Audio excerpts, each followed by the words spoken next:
BJP ने विपक्ष पर राज्यपाल के अभिभाषण पर सदन में हो रही चर्चा सुनने में दिलचस्पी न लेने का आरोप लगाया है। भाजपा विधायक जगमोहन आनंद ने कहा कि विपक्ष राज्यपाल अभिभाषण में व्यवधान डालता है, जबकि इसको सुनना महत्वपूर्ण होता है। भाजपा ने कांग्रेस के खिलाफ कांग्रेस नेता पूर्व मंत्री कैप्टन अजय यादव के उस बयान को भी हथियार बना लिया जिसमें कैप्टन अजय यादव ने कांग्रेस शासनकाल में गड़बड़ियां होने की बात कही और इस बारे में बीजेपी विधायक जगमोहन आनंद से खास बातचीत की हमारे एसोसिएट एडिटर अनिल कुमार ने।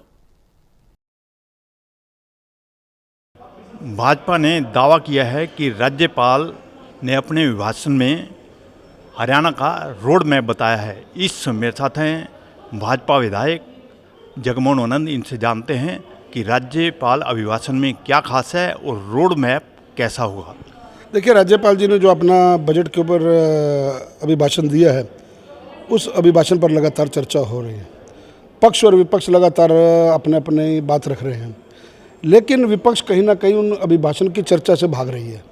वो सुनना ही नहीं चाहती। आरोप लगाना आसान है, लेकिन सदन में बैठ कर के कम से कम माननीय मुख्यमंत्री जी की बात को तो सुने। बजट का जो अपना एक जो अभिभाषण की चर्चा है, ये बहुत महत्वपूर्ण चर्चा है। जनता ने हम लोगों को चुन करके भेजा है। लगातार वॉकआउट करना, डिस्टर्ब करना, अभिभाषण के बीच में अपना अड़ंगा डालना, लोगों की साथी विधायकों की, सत्ता पक्ष के विधायकों की बातों को न सुनना, ये विपक्ष का निरंतर एक रवैया सा बन चुका है, चाहे वो स्टेट हो चाहे वो सेंटर हो। तो मैं नहीं समझता कि कांग्रेस अपनी कोई विपक्ष की सकारात्मक भूमिका निभा रही है।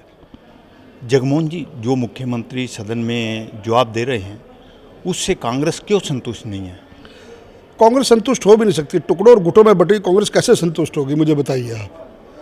कांग्रेस लंबे समय तक सत्ता में रही है और कांग्रेस अभी तक उस मुँह से नहीं बाहर आ रही। तीसरी बार उनको लग रहा था कि उनकी सरकार बन रही है। हाथी घोड़े उनके तैयार थे, लड्डू उनके तैयार थे, लेकिन बिना खर्ची बिना पर्ची नौकरी की जो नींव आदरणीय मनोहर लाल जी ने जो बीज बोया था हरियाणा में, जनता के सिर चढ़ करके बोला। गरीब का बच्चा, रेडी लगाने वाले का बच्चा, साइकिल के टायर का पंचर लगाने वाले का बच्चा, वो अगर एचसीएस की नौकरी पा रहा है, वो तहसीलदार की नौकरी पा रहा है, वो बिजली विभाग में जेई लग रहा है, एसडीओ लग रहा है, इस चीज़ की उनको तकलीफ है। उनके राज्य में नौकरियां बिकती थी, तो अभिभाषण की चर्चा को वो कैसे सुनेंगे? जगमोहन जी, कांग्रेस विधायक आदित्य सुरजेवाल ने कहा है कि मुख्यमंत्री ने जो तथ्य पेश किए हैं सदन में, उस पर उन्होंने संदेह व्यक्त किया है। क्या कारण है? देखिए, संदेह व्यक्त किया है तो वो संदेह को कैसे दूर करेंगे? मुख्यमंत्री जी की बात को पूरा सुने। जब मुख्यमंत्री जी पिन आउट करते हैं एक चीज़ को, तब सदन में वो लोग बैठते नहीं हैं। नेता प्रतिपक्ष नहीं बैठते, साथी विधायक नहीं बैठते। अब आप देखिए, लगातार आप पिछले दिनों देख रहे हैं, कल या परसों की न्यूज़ मैंने देखी है, इनके साथी हैं कैप्टन अजय यादव, इतनी बार के विधायक रहे हैं। नौकरियों में किस प्रकार की धांधली होती थी वो खुद इंटरव्यू दे रहे हैं। तो मुझे बताइए, सुरजेवाला जी को उनको पूछना चाहिए, वो तो उन्हीं के साथी हैं, हमारे साथी तो नहीं रहे। तो आज इस प्रकार के आरोप लगाना, देखिए 2047 का एक रोड मैप सदन के अंदर माननीय राज्यपाल जी ने पेश किया है। माननीय मुख्यमंत्री जी ने एक बीड़ा उठाया हुआ है 2047 तक हरियाणा को एक विकसित राष्ट्र के साथ साथ विकसित राज्य बनाने का। उसके लिए हम सभी लोग समर्पित होकर के काम कर रहे हैं। जगमोहन जी, आज सदन में क्या क्या मुद्दे उठे हैं खास?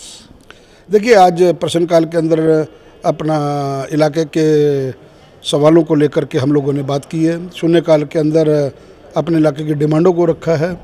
सत्ता पक्ष और विपक्ष के अंदर नोकझोंक तो चलती रहती है, स्वाभाविक है, क्योंकि ये लोकतंत्र का मंदिर है। लेकिन मैं जहाँ तक समझता हूँ, विपक्ष कहीं भी नहीं है। विपक्ष का हर मुंह तोड़ जवाब देने के लिए हम सदन के अंदर निरंतर बैठते हैं, निरंतर बात रखते हैं। विपक्ष कोई भी सकारात्मक प्रश्न नहीं पूछती। विपक्ष के पास कोई प्रश्न पूछने का मैं एक प्रकार का कोई लॉजिक ही नहीं है कि कोई लॉजिक वाला प्रश्न पूछे। बेतथ्य, बिन बात के आरोप लगाना, बेढंगे सवाल पूछना, ये एक विपक्ष का रवैया बन चुका है। थैंक यू जगमोहन जी हमारे से बातचीत करने का। ये थे मेरे साथ भाजपा विधायक जगमोहन आनंद। इन्होंने बताया कि आज सदन में क्या कार्रवाई हुई है। इसके साथ साथ उन्होंने विपक्ष पर भी निशाना साधा। Anil Kumar, total news, Chandigarh.